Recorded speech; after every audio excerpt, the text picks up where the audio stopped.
your mobile bartending needs, both public and private, reach out to Drinks Galore. They provide a wide range of package deals available on their website, drinksgalore.com. Book Drinks Galore. Cheers and enjoy.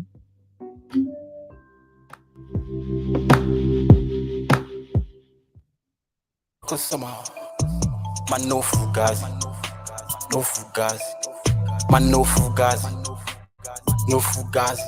Guys on my neck drip too hard as a kusama. 7 days strong, not for the weak as a kusama. Man no fugazi, no fugazi, no fugazi, no fugazi. Man no fugazi, man no fugazi, no fugazi, no fugazi. Ben 10 like a character, too cold Antarctica. Just chop man with a fast car. Now maybe the mind in my axe up. Smell like the up, put the marks up. Too cold, I bring the eyes in summer. Don't you know I pull the S in stunner? Some for the beat like Uzman. But I don't get enemy. 10 toes on my feet. Pass me like 1 or 3. 10 toes. Yes. What's up? What's up, everybody? Robin E back in the building. You know what I'm saying? Doing what I does, how I do it. Shout out to everybody that tunes in to Pillow Talk Podcast. Make sure that you guys subscribe, like, all of that jazz. Okay, all of that jazz. Super excited to be back in the Purple Room, y'all. This is the last month for Pillow Talk Podcast this year. So, you know, we got to hit it with a bang. I'm super duper excited to have this artist on the show. We've been trying to get this thing going for some seasons at this point. So I'm happy we were able to do it. I wish he could have been here in the studio, but we're going to rock it anyway. So we have international Afrobeat star, okay, music artist Jesse Nation in the building. Yes. What's up? I'm Gucci. I'm good. How you doing? I'm good. Happy to have you here. Definitely appreciate you coming on the show. It is my pleasure. Your energy is always like electrifying. Okay, yes, for the energy. We're going to clap it up again, y'all. Yes, that's what I like to hear. No, I appreciate that. But you are an amazing, you know, Afrobeat artist, international artist at this point. You've been just doing a lot, you know, for music. So for those that don't know you, we want to just kind of get a little bit into kind of how you got started, you know, and where you're from. So what exactly is, you know, your cultural background, to be specific? Well. My name is Jesse Emehara. I am originally Nigerian, and I always tell people that I'm Nigerian because I'm from Hausa and I'm from the Igbo tribe, so I'm kind of mixed in even in the Nigerian culture. So I speak Igbo, Hausa, and 5 other languages. And Afrobeat, I think Afrobeat is just like air. You know, the air we drink, the air we breathe. I mean, the water we drink. It's kind of like that source and that inspiration. And yeah, I'm happy. I'm happy to be doing what I'm doing, what I love doing, and I'm happy to be here. Yes. Okay, for the 5 languages. Hello. Okay, I love that. I love that. So, you know, growing up for you, like when did you come, you know, here to America, or like what was that transition like? Well, I've been in America for like 6 years now, 6, 7 years, and I'll tell you the whole immigrant story. It's not easy. Like first generation, second generation, your parents before them. Like it is not an easy transition, and you know, from the age of slave trade down to like now, it's not an easy thing to leave your culture, leave your people, and then you have to start unpacking in a whole different environment. It's different. It's difficult, but you know, like God will always say, just follow the light, and I'll walk with you. Mm. Well, amen. Set the light, see the light. I like that. Amen. That is amazing and definitely true. I mean, that's definitely a hard transition trying to readjust. So when you came, you know, over here, did you know already that music was going to be something big of your life, or is that something that kind of just fell into? Well, music had always been a part of me, even while I was in college and in high school in Nigeria. we would always, you know, my producer right now, shout out to Samified, we would always, you know, bring the Walkman tape to class, and then we would write poetry, we write poems, write letters, write. So we were kind of like the guys who people would run to us to write poetic letters for their girlfriend, you know, I stuff know like that's that. right. So we were kind of like into the music thing. Shout out to, you know, Prince. Prince like inspired me a lot. Listening to Phil Collins, you know, Marvin Gaye. So these were artists where I was growing up, and then I was listening to them on tape. So they inspired me a lot. Yes. Okay. Cause what for the Marvin Gaye? Yeah. Absolutely. Yeah. Yeah. I love that. Not you was writing other people's love letters. Yeah. Somebody watching this right now, and they wondering if the letter they got was real. Let me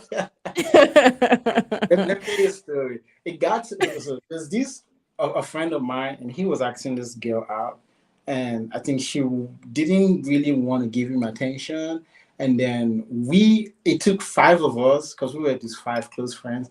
It took five of us to put this letter together, sent it to her, and guess what happened? She read this letter. She was really smart. She read this letter and circled out all the errors in the letter and sent it back to us. We have to step our game up. Women, we be 10 steps ahead. Whoever she is, I like her. I like her. Yeah, it was a learning experience for us. Oh my gosh, that's hilarious. No, I love that. I think that's creative for sure. And clearly that shows your natural ability to write. So that's what's up. Thank you. Thank you. So then 2020, is that really the year that you really started to pursue music seriously? 2020, I think, I mean, like I said earlier, every immigrant story is difficult. You know, it Yeah. comes with that pain. So I would say the first 4 years of my life here was kind of the budding process, where I was trying to find myself, trying to find my community, trying to, you know, get a full-time job and trying to be okay financially. Then we got hit with the pandemic, and then everybody were all locked up. So that was when I was like, you know what? I could start all this stuff that I've been writing. I just need to start, you know, putting them out. My Yeah. first ever track was a spoken word poem.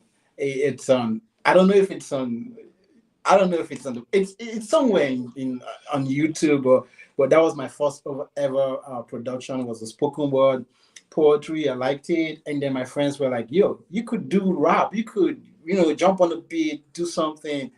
And that was how like I started making music. Mm. Okay, yes, for the supportive friends. But no, the pandemic really had us messed up. Like COVID really did a number on everybody. It did. Like just hard as hell. COVID I did. mean, yeah, and I mean like once once you found your job and everything like that and then the pandemic hit, you already had material kind of to put out, I guess. So, how did you kind of decide then how you wanted to release it? To be honest with you, Fever was my first track, and the way I wrote Fever, if I wrote Fever in the office. Okay. Yeah, so I worked for a publishing firm at that time, and they were like one of the big, best publishing firm in the country, and they had a studio, and I had access to, you know, Adobe, and then I could use all the applications in Adobe. So I was recording myself. Fever was really. I went in the office. I took a break, went to the production room, recorded myself, sent the stems to my producer, and then he mixed it, and that was my first ever record, and it's a hit. I know that's right. It's a hit. Okay, y'all heard him. That shit a hit. What? You did it at the office? Yeah, So was it like a one take thing, or did you have to kind of do it like over like a couple days? it came out like a freestyle. Then I had to sit with it. One thing with me is most of my sound come out like I'm freestyle, and I let them sit with me, let the lyrics then marinate inside of me.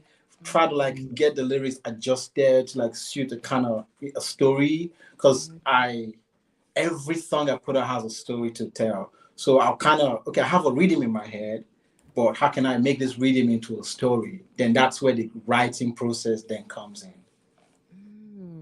I love that. I love how you said it's a story. Everything does start with a story. Music essentially is a story, an expression. So Yeah. I love how you said that. And yeah, Fever went through the roof. Okay. You get millions of stream. I mean, how did you feel once that went out and you saw all of the, praise you were kind of getting for that?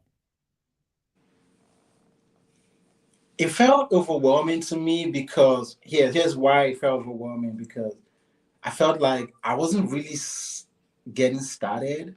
Like Mm, that's like, you know how like you're trying to like test the waters and see right. if really, so Fever is like just a tip of the iceberg of like hits. And ever since then, from Fever till now, like I've been putting out hits and hits and hits. The song, the track that just came out today is already doing numbers, 100K streams in less than a couple hours already. So it's like people are Yes. listening already,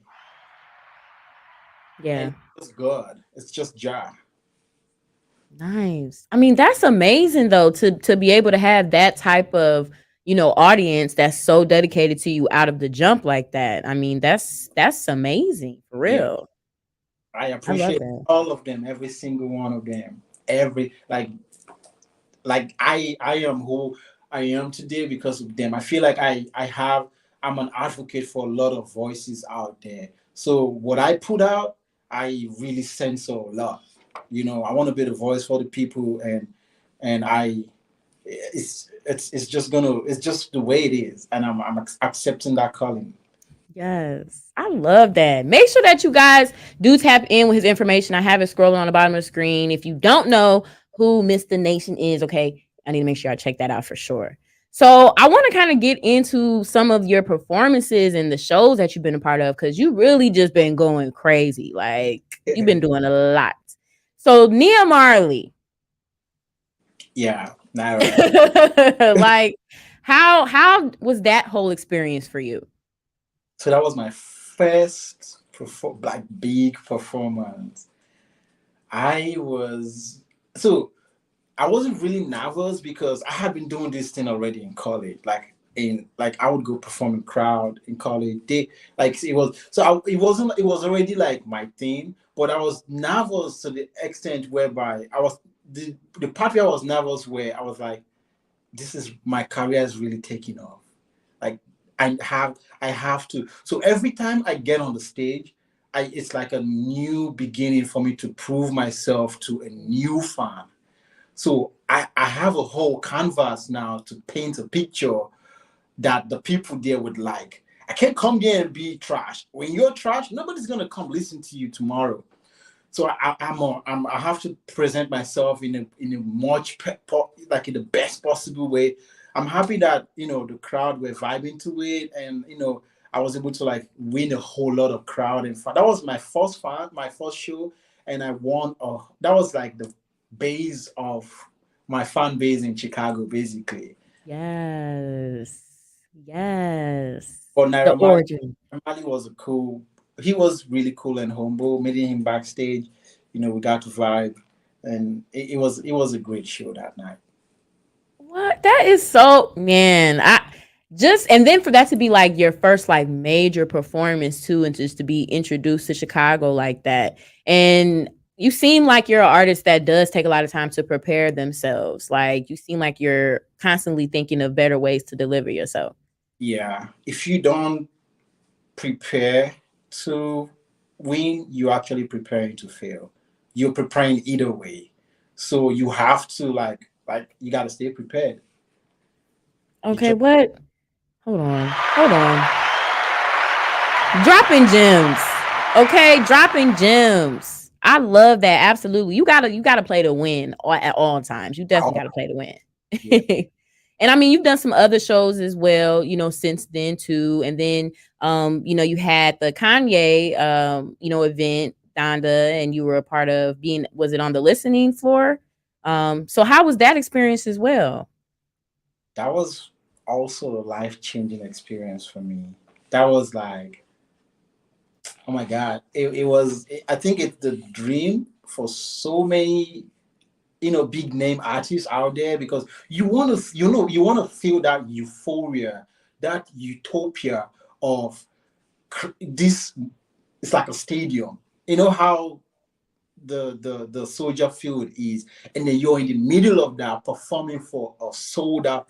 Oh my God, it felt, I had shivers all around me, but it was an experience that I had to meet and network with a lot of Chicago artists, and I got to understand the Chicago culture, and a lot of artists that embraced me, models, singers, bloggers. Like I met a network. I felt like that was how I even got to meet you, because someone had a mutual friend like that you were following, and then I was following that person, and I saw that your radio station does something like this, and I listened to Pillow Talk, and it was something really, really interesting. And this was when podcasting started at that pandemic time. So it was one of those moments for me that I cherish, and I always cherish them. Yes. Okay, shout out to the humble beginnings. Okay, shout out to you. Shout out to you for that. No, but that's amazing. And yeah, that's Kanye West. I mean, he's definitely one of the most prominent artists in the game, but really from Chicago. So when you Yeah. had that opportunity, to be around people, did that make you feel more certain like this is what you should be doing, like you're doing the right thing? So before I answer that question, I just want to give a shout out to Kanye. I know he's going through a lot right now. Facts, big facts. Bills, hold steadfast, and Jah got you. And back to your question, uh, I always know that I'm meant to shine. Like I always know that it just had to be a matter of time. And like you said, I'm a big planner, so I've always, like, I know where my life is going in 5 years, 10 years, 15, 20 years from now. I know when I'm gonna retire from music.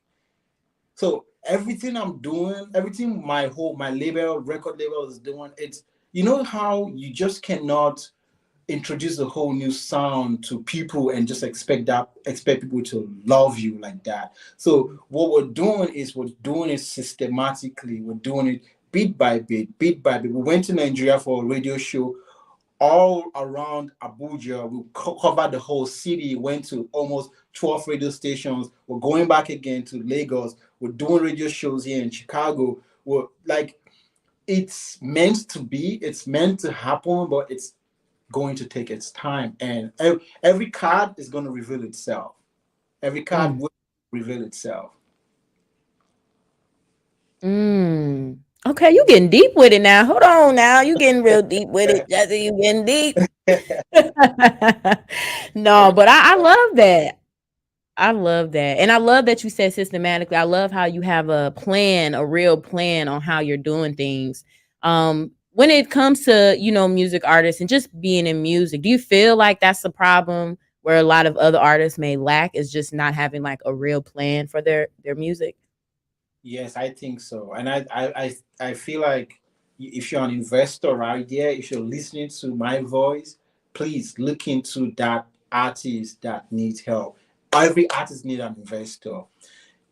Imagine you cannot phantom how much talent a 5-year-old, a 10-year-old, a 15-year-old, 18-year-old, a 20-year-old, a 50-year-old can have. And you never know when that talent needs to be nourished. So it's like when you see that talent, you have to nourish it, and you have to like make sure that you invest in it. And that's one issue and one big problem that a lot of artists go through today. We don't have like the investment, we don't have enough cash flow for us to. A lot of artists want to have a team, want to have a band, want to go short to tours, but I mean, it's all cost. At the end of the day, it's capital, it's our money. So investors, like if you're an investor out there, help your local artists, man. Just invest in them, because at the end of the day, we're the voice of the people. Whatever you put out in the street, it's look at Bob Marley. Look at these are artists who have Tupac. They've been speaking, and whatever they've been speaking, it's happening till today. I feel like Yeah. history keeps repeating itself. So we play a huge role in community development, and investors need to start investing in artistry. Okay, what he dropped? Y'all, come on now, dropping the gems. Absolutely, we definitely have to invest a lot more independent artists. But yeah, you need a plan. You need to plan your shit, man. You got to plan your shit. You gotta plan who you want to work with, and you gotta make that shit happen. I'm loving it. I'm loving it. I've been grilling you for a minute. You know, let's get to some of the music. You know what I'm saying? So I did play your new single that's out. We're gonna run it back, but before we get to it, what's the vibe? Because you giving some real like Afro trap a little bit. I don't know. What's the vibe with the new single? What's the vibe? So the single is kind of, it's a new tape from my next EP, which is called Pang, which is pen not gone. It's just an acronym meaning pen not gone. So I'm trying to get kids to not to rely more on the pen, which is a more powerful weapon than the gun. But Fugazi is kind of like, it's just telling a, it's kind of like a bragging rights story, a bragging rights song. Like, look, a pen can get you this. A pen can make you cold. A pen can get you like, I'm too cold. 7 days, no weak. I'm not weak. 7 days, and I got changed. Like I'm just. It's just like a bragging rights song that is just telling you that you can do this without shedding blood, without gun and all that. Okay, you feeling yourself. What are you talking about? One of those. One of those. No. No, I love it though. I really love the song. I was loving the vibes of it. So let's Appreciate listen to some of it. No Fugazi. We'll play some so y'all can get the vibes real quick. Thank you.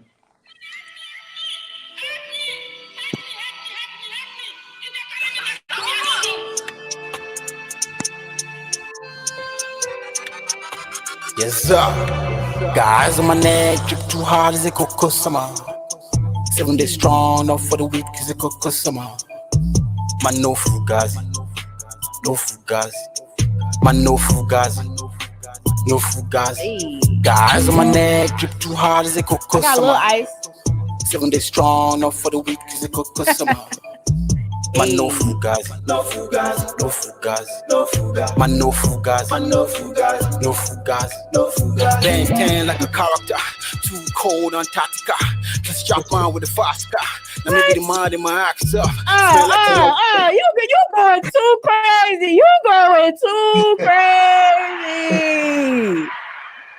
Yo, he going too crazy on it. That shit make me want to ride up on a nigga and like flash 101,000 ones or something. Like, nigga, no fugazi. What you talking about? Chain on, no, but I love that. Yeah. I love that. You know what I'm saying? No, but I love that. I think that's a fire song. Like I said, the vibe of it. I mean, obviously you can tell, that you have the Afro beat, kind of in there, but this is like a whole nother mixture. This is real, like combining kind of the hip hop vibe, with that. So I love that with the album. I mean, the single. I think that's dope. Thank you. Appreciate that. I think that's dope. Thank you. So this will be a part of the new EP you said, that'll be coming out next year. Yeah, this year actually. Before. Oh, this year? Okay. November, yeah. It's should be like a 4 or 5 track EP, and okay. Yeah, you guys should look forward to it. Look up to it. Like it's gonna be crazy. It's gonna be mad. Like I already. So every track I put out, I already have a visual to it, like how the video is gonna look like. So I'm much more excited for the video. Oh snap! Okay, what's the vibe? Can we get a little synopsis on what the video might look like? Have you seen Drumline? Yeah. So have you seen like what they're doing? So this is a different track in the EP, but the EP is gonna be, like I said, it's gonna tell a whole story. But this song actually is called "Real Nigga What's Up." So it's kind of telling all my niggas in the hood, in the slum, everywhere, like I'm waking you guys up, like real nigga what's up. So it's gonna start like drum line, like so it will start with the band. So you're kind of mixing drum line. Imagine mixing drum line and then Kendrick Lamar type of vibe. And whole type of rap into it. You had me at drumline, so as soon as you said that, I was like, yeah, that shit gonna be raw. Raw as fuck. Yeah, yeah. Just look out for it, for real. I would Okay. send you. I would send the material to you even before it's out for you to check it out. That's how you got to do it. That's how you need to do it. But No, I would love to. I know that's gonna be fire. I know that's gonna be fire. Now you said you're gonna be doing this or releasing this new project before the year's over, but you did release another project as well. Reports from Space Volume 2. So how do you feel like your new EP will be different from this project that you released? so how am I gonna first put this? You know how when you go back, when you went back, if you go back to our previous conversation, I said I'm a big planner right now. Reports from Space Volume 1 actually had been songs that I had written long ago. I just want to, just like lost tape. I just want to get them out of the way. Then Okay. Volume 2, when I looked at my tape, there's still a couple more tape. Let me just get Volume 2 out of the way. Now, Pen Project, now it's kind of like, okay, the songs that I've been writing from the pandemic. So Okay. from 2020, 2021, so till now. So those are like the songs that I've been like writing. So I want to like systematically just put them out so people can see the growth. The growth. I don't want to go put out, a track that it's really just going to tell a story, going to tell how my growth. If you compare Yeah. Whiskey's song, the track he sang, all the songs he sang in his first album, if you compare the production, the quality, the voicing, the mastering with Whiskey right now, it's way different. So that's Okay. how I tell a story with people will be like, oh shit, we love Jesse of 2025. He's getting better. Mm. Okay. Getting better with it. I like that. I like that. We see the evolution of the artistry. I like Yeah. that. Absolutely. I like that. Now I gotta get your opinion, on some new music that obviously dropped. So Drake and 21 Savage just dropped Her Loss, and it's been, some speculation online about what's being said, things of that nature. So as an artist, for one, did you listen to the album? So for one, I followed I followed the album, and I know he's currently dissing with Stallion, Mm-hmm. Megan the Stallion, about he did like he threw a jab at her in the album, but I really haven't like listened to it because I've been working on dropping my EP like for Okay. past week now, but I definitely would look into it. Yeah, And that's also, cool. rest in peace, Takeoff. His death also, was also like a factor for me. Like I was so sad with hip hop. There's a whole lot of factors that just I haven't really just want to go into like I haven't really been following after the death of Takeoff. Yeah. I was just done, really. Yeah. Absolutely. Yeah. I mean, let's definitely talk about that a little bit. Definitely sudden, unexpected, and the circumstances are, still kind of blurry. But looking at the circumstances, I mean, I feel as though when you get to that certain level of, celebrity, it's certain things you just can't do anymore. And I feel like that was just an unfortunate situation. Something he probably does all the time. You know what I'm saying? They probably do that type of stuff all the time, but I don't know, man. When you get to a certain level, it's just like certain shit you just can't be involved in anymore. Yeah, I mean, I feel you, and I even heard that he wasn't part of the people playing What's that going on? alien. He was the most silent voice in the room, you know. Hmm. But rest in peace. God bless his soul, and we're definitely gonna meet in heaven someday. For sure. Absolutely. We have to definitely give condolences to that.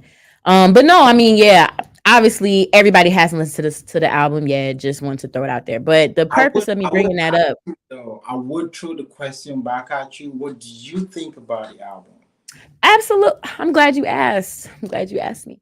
So I did listen to the album, and I was one of the few women, unfortunately, that did not feel any type of way about what was said. The album's good. Fight me about it. if y'all want to. The album's good. I'm not gonna say right now it's just like super amazing, but it's not. It's good. It's a good, like, more than half songs that's good. The thing about it is, like, this is rap music, and we all know rap music thrives off of negativity and beef, unfortunately, and reflecting, street situations and things that go on. So I feel like, unfortunately, he didn't have to include Meg, but it was fair game because it was public knowledge, and he's a rapper, and that's what they do. So I feel like he did it a little bit for commercial, but at the same time, it's like, it's rap music. Niggas diss niggas every day. But I still feel like Drake is one of the biggest artists in this century, in fact, and he doesn't need that clout. He already has it. Yeah. Got that clout. He definitely does. So, but I'll definitely bound to it. I'll definitely listen to it, and then I would send you my own review about it. Okay, let me know. Let me know. Let me know. So, 2023 is winding down. You did said you have another, project you're going to release, but is there anything else, we can look forward to coming from you before the year's over? Oh man, long overdue for my fans. Fever video is gonna drop. I'm so sorry I'm holding it out, but I've been holding it out because I want the best for you guys. It's gonna drop, and when you see the visual, you guys are gonna be like, ooh, like that. Fire, that's that fire. Okay, that's what I like to hear. Absolutely. We love to see that. Absolutely. So I'm first off just so super impressed with you and just, your artist mentality and, everything you've accomplished. As you continue to go through your musical journey, what's one main lesson, or, key of advice that you kind of keep with you as you continue along? Don't trust everybody in the industry.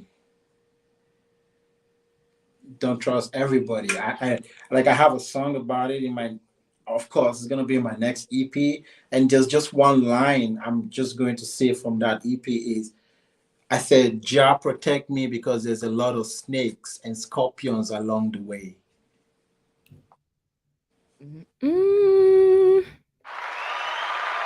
Y'all, okay, don't trust these folks. Don't trust these people. Yeah, they gonna do you in. They gonna do you in.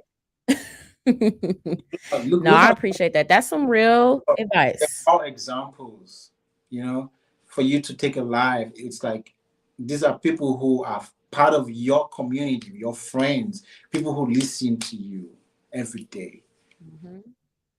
So we just gotta, I just pray Jah just keep us safe and keep our life in good health. Absolutely. Amen to that, y'all. Because isn't God awesome? Hallelujah. Hallelujah. No, but I appreciate you for coming on Pillow Talk. I mean, you dropped so much knowledge today, and I know a lot of other, artists are going to take a lot from everything that you said because you're doing it. You're doing the shit. You're doing the damn thing. Yo, Robin, it is my pleasure being on here tonight, and I appreciate you, giving artists like myself a voice. We really appreciate what you're doing, and I will keep promoting Pillow Talk for sure. Thank you so much. Don't forget about me when you get verified and you got 100 million followers. Okay, don't forget about the little people now. No, we are little people. We are little people. We are gonna go there together. No, I appreciate that, and thank you. I appreciate you just coming on and being, your vulnerable self. I really enjoy talking with you, for real. Me too. Yes. And make sure you guys tap in with him. Okay, I have his IG scrolling on the bottom of the screen. Okay, you can follow him on IG at official Jesse Nation. Make sure that you guys tap in with him. No fugazi, baby. No fugazi. Okay, yes. Okay. We ain't finna fuck around. Make sure y'all subscribe to Pillow Talk Podcast, streaming on all major platforms. Sending love and light to all y'all on this day, man. Peace out. Thank you.